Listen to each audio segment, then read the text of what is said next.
Make sure you feel relaxed. And when you feel you're ready, you can open your eyes. A lot of eyes were opened that November night when Katherine Mahan shared her story, her journey as a transgender woman. This is nothing I ever thought I would see. On King 5 News. Melissa Batson watched that story. All creatures of our God and King. And I caught it and was really impressed. I really was. She learned Katherine's path was much like her own. The surgery isn't going to change how people look at me. I'm still going to be really tall, and I'm still going to be really queer. Kindred spirits, Melissa thought. And then, a few weeks later, tables turned. Melissa Batson shared her story with us this time. And this time, Katherine Mahan was watching. So I'm like, yeah, we probably traveled down some of the same tank paths. Yep. Where do we start?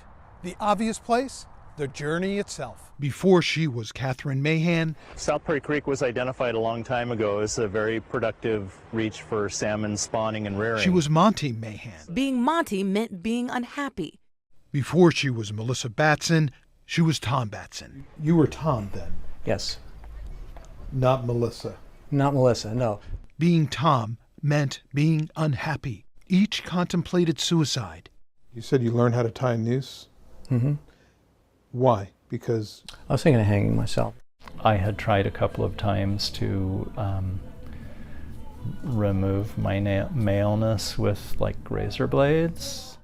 Watching each other's stories, they saw themselves. Like when Melissa learned this fact about Katherine. After high school, Monty joined the Army to prove that he could be tough. And Katherine learned Melissa was in the Army too. Melissa proudly served at Fort Lewis. Here she is, as Tom. Fort Lewis? Wait a minute. That's where Katherine served, too, as a sergeant. Melissa's rank? Second lieutenant in the Army, tank platoon leader. Katherine worked on tanks too. I was damn good at firing a tank. So Katherine reached out to Melissa on Facebook telling her good job on the story, telling her when she served at Fort Lewis from 1977 to 1980. Well, guess what? I think you know where I'm going with this. Melissa writes back, "We were there at the same time, but they never knew each other. Now they do. Katherine, how you doing? That's so great to see you. Thanks Nice to meet those you. two stories we shared with our viewers. I got to say, there's one thing I'm jealous about, and that is on the pieces that King 5 did on us.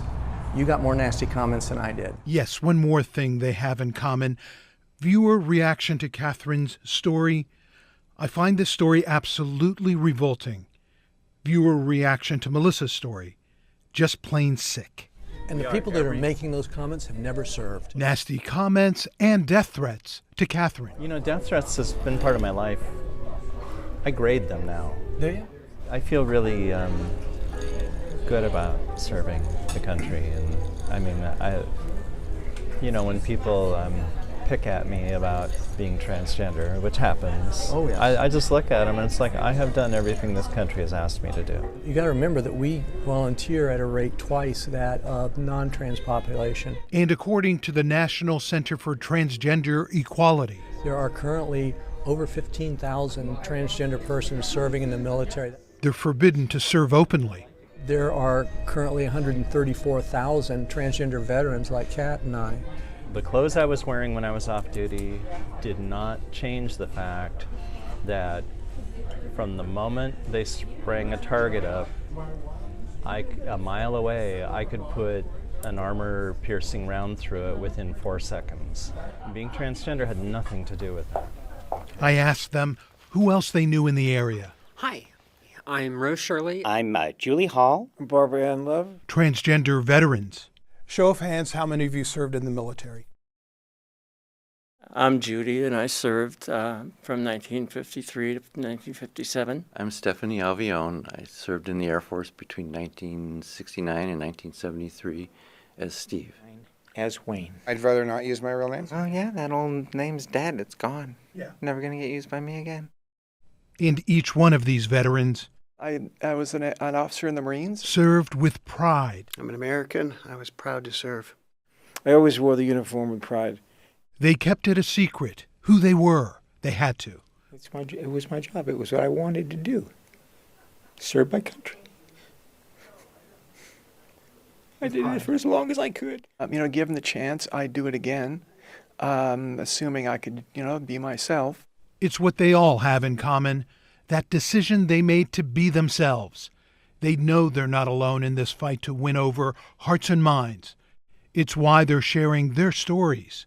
Our King 5 stories brought Melissa and Katherine together, like I said before, kindred spirits who've already made plans for next time.